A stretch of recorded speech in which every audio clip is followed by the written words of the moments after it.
My name is Michael, and today I'll tell you my journey to productivity, which started like 4 years ago, and how it started, how I approached it to be productive, because there was a point in my life where I was stuffed with stuff to do, and I didn't know where to start.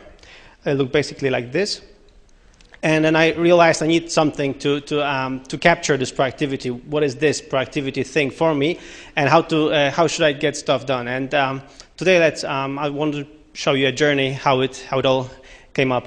So I started like this, and then I realized I need to visualize how productivity looks like. So I thought it should look like this. Like a perfect body, right? Perfect body in my mind. It's a perfect situation where I'm strong, I have muscles, I can do anything, and I can, achieve anything. I didn't want to look like this, definitely. So I knew that for me, and I was like this mentally because I wasn't productive. So I thought, okay, let's go and give it a shot with a productivity diet.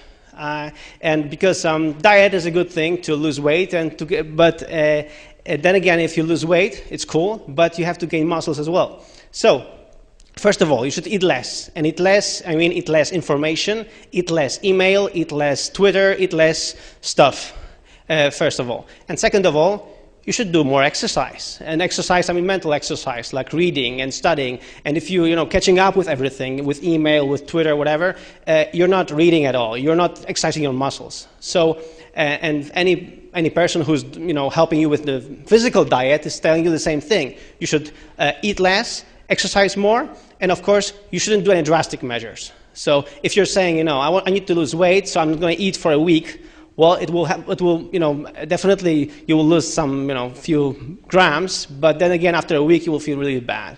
So no drastic measures, just a simple productivity diet and more exercise. Let's go. First, of course, there's an email diet.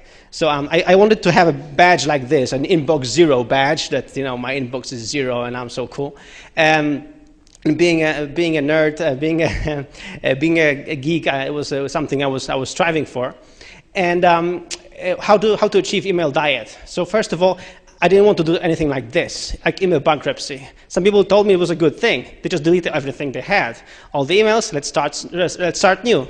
But as with the ridiculous measures with the traditional diet, you delete email, but then in 1 week it piles up. So it just doesn't help at all.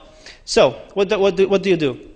First, I just have 2 folders, reply and archive, and that's it. I don't have any other folders for people, for stuff, for projects, whatever. There is search. Search is good. I don't need anything else. So I have just reply folder. When I keep emails I have to reply to, that takes longer than 2 minutes. Others I reply right away, and others I just archive or delete at all. And of course I learned that it's a good thing to cheat. I was cheating in school and it was good and it helped, and I thought cheating with email is also good. So what I do, for example, here is I create rules that lots of email just doesn't go to my inbox. Emails from Twitter, these cool notifications that somebody's tweeting me right now or something like that, I just remove it from my inbox. It doesn't go to my inbox. I don't care about it because I choose to go to Twitter when I want to, and I'll talk about it later. But just create rules that and cheat so that the inbox, when it comes to inbox, it's as small as possible. I don't want to brag that I receive 200 emails a day or 300 emails a day. I don't care. I probably would be receiving right now about 500 emails a day, and I'm receiving right now 30 or 40. So I think this is already a good starting point. And then I learned that scheduling email time is good. Lots of people say, no, I have to reply right away. People expect this of me. No, they don't. They really don't. They don't mind if you wait an hour or so. And waiting an hour or 2 hours is really a good thing. Just turn off email, do your stuff, go back to email in 1 hour. Nobody will cry. Nothing will happen. And if somebody is about to cry, they will call you first. So don't worry about that. Then there is a social web diet. I mean, we have cool profiles on Twitter, Facebook, and we just stay with friends, connect, just like my previous here friend told me. And then it's a great thing. I mean, we have all these social webs, and I mean, I know I have thousands of followers on Twitter, nice. But then again, I choose to go to Twitter when I want to.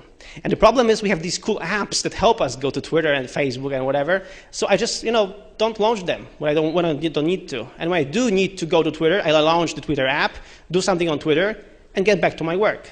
But again, I decide to go to Twitter, and Twitter doesn't decide to go to me.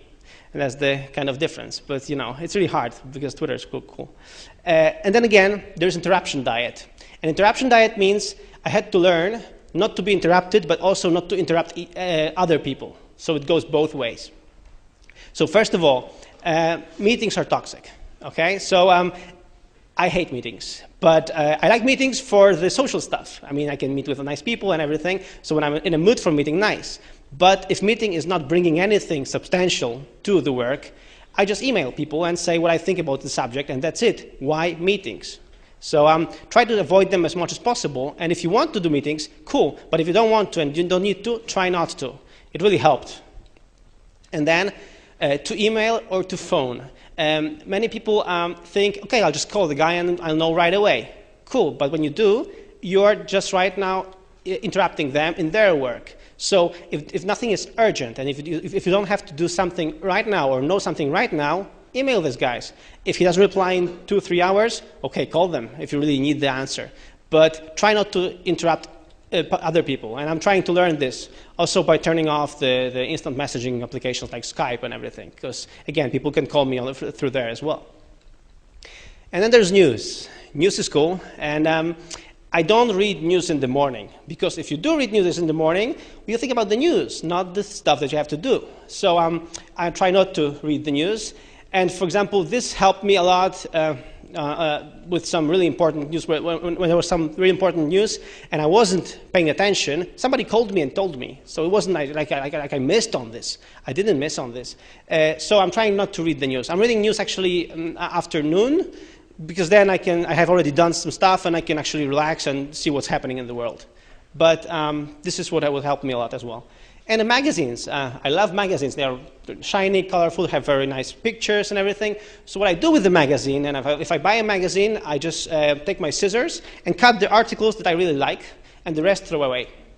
I don't like ads. I mean, I like ads. They're also shiny and have nice pictures, but I don't need them. So I just need the articles that are there. So I just take the articles with me, and I have them with my laptop. So whenever I feel like reading something, I just pull out one article, read it, and throw away as well. I take notes sometimes, but if I don't, then I'll just throw it away. So I encourage you to look for your diets. Look where you can lose some weight in the information overload that is happening to us in this Twitter world, email world, magazine world. Think where you can lose something, because I mean, it's really helpful. It really helps you stay balanced and be more productive. And there's the second part. Second part is exercise. It's also very important, and I'm just going to show you some of the exercises that helped me be more productive. First was to prepare 1 to 3 rocks for tomorrow. So prepare 1 to 3 tasks that I need to do first thing in the morning, no matter what. So, and it's always in the evening, because if you do something like this in the evening, unconsciously you're already thinking about it during your sleep. So when you wake up, you're excited about these three things that I have to do. You stand up, wake up, and just go and do these things. You don't launch email, Twitter, whatever. Just do these things, and then you can do stuff. You can then socialize, whatever, because the day was good. In my favorite movie, Hitch, the main actor said that wake up every day like if it was on purpose. So I'm trying to do the same thing every morning. Second thing is early rising, because I'm trying to rise very early right now. I'm rising right now about 5 o'clock in the morning. And it's really helpful. It's really, everybody's sleeping there. And the coolest part is when my coworkers are receiving emails from me at about 8 a.m. with all the projects already done. And they're like, whoa, and we're already starting out. So I'm really ahead of everyone. And it helps me process stuff and helps me do these 1 to 3 rocks before everyone starts their work. And when I'm saying this to people are like, yeah, right, I'm not this kind of person. I like sleep. I like to go to sleep at 2 a.m. or 3 a.m. It doesn't work for me. I'm an owl, basically. Well, I am too an owl. I was an owl until half a year ago.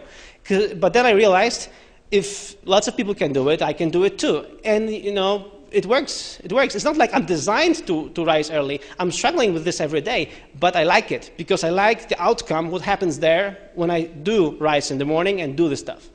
So actually, you can be an all and still change your habits. Like my friend says, there are good and bad habits. You just choose which one you want to use. So that's basically how it works for me. And again, don't read books. And for me, it was really easy not to read books because I was reading like 1 or 2 books a year. So it was really easy to stop doing that. But then again, I started reading books in an audio version, just audiobooks. And I'm doing this like 1 to 2 books a week right now. Because guess what? There are so many times that you're just walking somewhere, you're traveling somewhere, and you're listening to your iPod. So instead of listening to music, I'm listening to books, and I'm like consuming 2 books a week, I mean, at maximum, which is kind of cool. And the coolest part is, people are reading books to you, and you're not reading books by yourself. And when they do read books to you, you're thinking about stuff that's in the books, and I take lots of notes then, because there's somebody reading books to me, and it's like really easy to take notes and everything, because you're not busy with reading. So I mean, it's a fantastic thing. I really like it, and there are lots of people who are skeptical about this, but for me it works perfectly. And I enjoy consuming these books and really learning a lot. So again, think about productivity as your body, not your body, but as a body, let's say. So if you want to shape a good body or not. And find diets, find where you can lose some weight. And there's lots of weight to lose constantly. And of course, it's a struggle, and it's good to fail from every now and then. And I'm failing all the time. I'm failing with early rising sometimes. I mean, it's okay. But then again, get back on track, think about the outcome, the beautiful body that you don't, at least in your mind, you'll have it. So this is really fantastic. And remember to foster exercise, to try to be better, try to get the tasks done, try to get some knowledge via audio or something like that. And if you do, you can chop everything, you can crank every widget, you can get lots of stuff done. So thank you very much. Hope you enjoy a productive day.